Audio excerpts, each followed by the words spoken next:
In this video, I will show how to make all pictures same size in Microsoft Word. So right click on any picture, then size and position. Now unselect look and aspect ratio. Then unselect relative to original picture size. Then click on OK. Now select a second picture. Function key, press function key and F4 on your keyboard.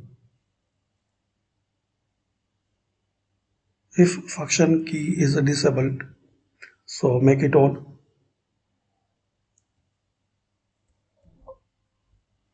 In some windows, function key Alt and F4.